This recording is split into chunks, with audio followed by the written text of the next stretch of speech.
Quote, "It seems to me that the purpose of life is to find a mode of being that is so meaningful that the fact that life is suffering is no longer relevant." It seems to me that it's true. I mean, it isn't necessarily the case that you can do it. It's hard to do. I mean, and that, of course, it's hard, I suppose, in proportion to the suffering that you're undergoing. And it isn't necessarily the case that you can always manage it, but sometimes you can manage it, and it's good if you can.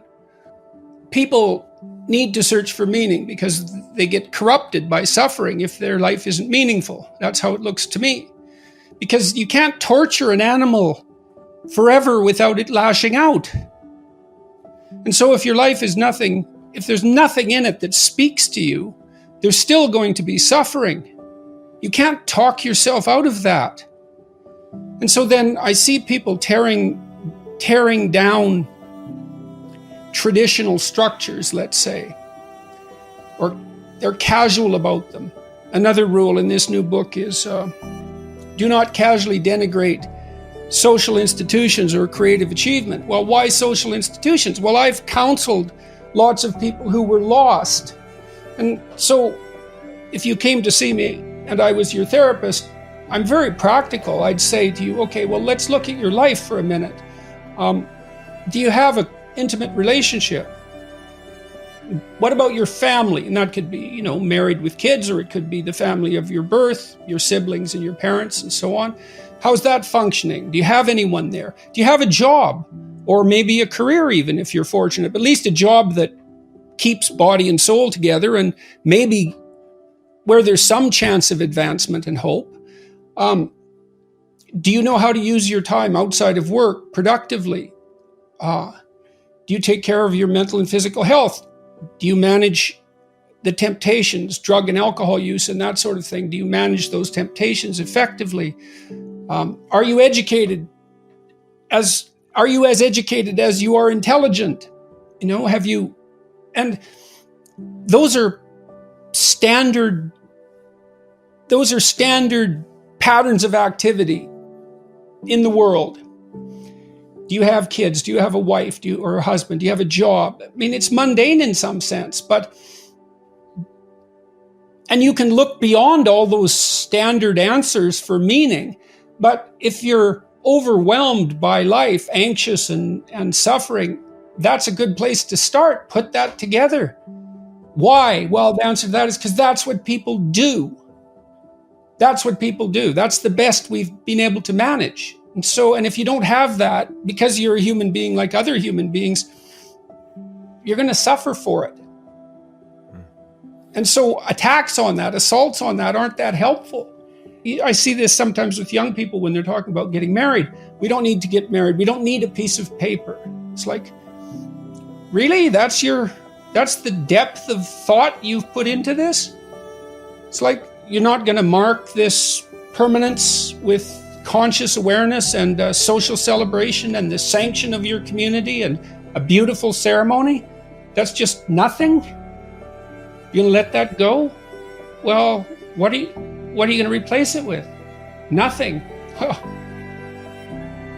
You can say it's I don't want to be married in a church. I don't believe in God.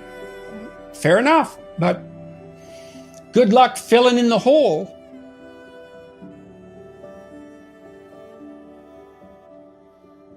What would be a successful effect for this book, looking back 12 months from now, 24 months from now? Well, it would be lovely if it had the same effect on people as the last book appeared to have. I mean, it's comforting to me to read through my YouTube comments. Oddly enough, because that isn't generally a place people would go for comfort. Untold numbers of people have said to me in person, but publicly in that way, that they've put their lives together, at least in some ways.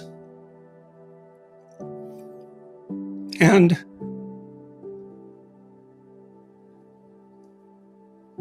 you talked about Viktor Frankl. When I wrote Maps of Meaning, I said, well, I was interested in malevolence.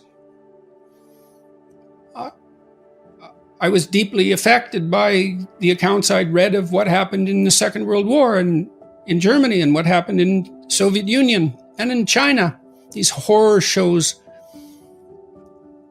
that characterized the 20th century. Constrained malevolence.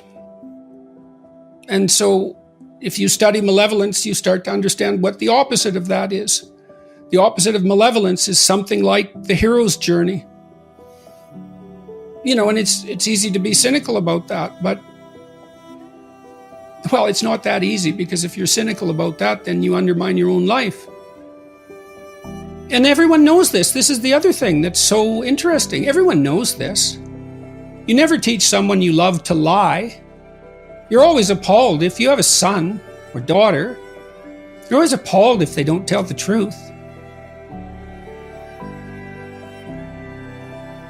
You know in the deepest part of your heart that if you don't tell the truth, the world falls apart. And that's actually true. I talked about unearned wisdom.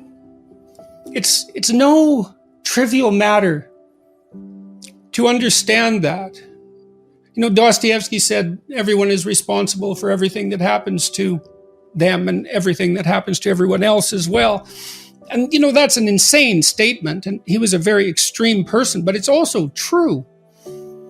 And I think that's part of what people get a glimpse of when they have a hallucinogenic induced religious experience. It's like, there's a lot more resting on you than you think.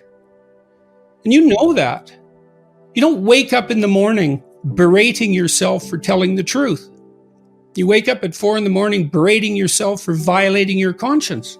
And classically, in at least in some strains of Christian thinking, Conscience is associated with Christ or with the Holy Spirit. It's the voice of God within.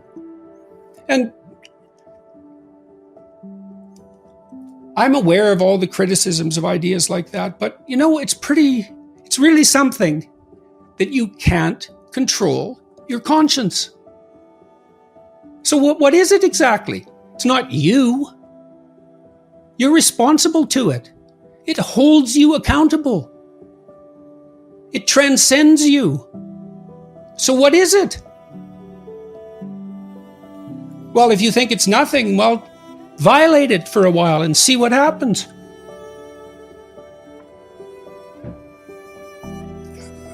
So, I hope what I wrote in Beyond Order is true. And if it's true, it should do some good.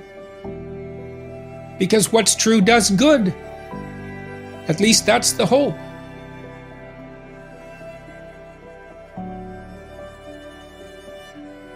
What advice do you have for a young man in his 20s? Make a plan. Look at what you're interested in. Get disciplined about something. Allow for the possibility that you have something important to contribute to the world, and that the world would be a lesser place without that contribution. Don't be afraid of taking on responsibility. It's where you find what sustains you in your life. You can take on too much responsibility. You have to be cautious in that regard, but that's a less common problem than not taking on enough. A lot of the things that people regard as traps are actually the means to their life. Often young people are afraid of commitment, for example, in the context of a romantic relationship, and because they feel that that's going to interfere with their pursuit of something more valuable. But that's just not the case. You're not going to find something more valuable in your life than a committed relationship with someone that you love, that sustains itself across time, and that in all likelihood produces children. That's life. And there may be people for whom avoiding that is the better route, but those people are very rare, and you need a real reason to assume that you're one of those people. And hopefully for you, you're not. I've had a very good career, a very meaningful career in multiple dimensions, and it's still been the case for me that the most important part of my life has been my intimate relationship with my wife and my family. So don't be afraid of that, or be afraid of it, but don't let that stop you from pursuing it.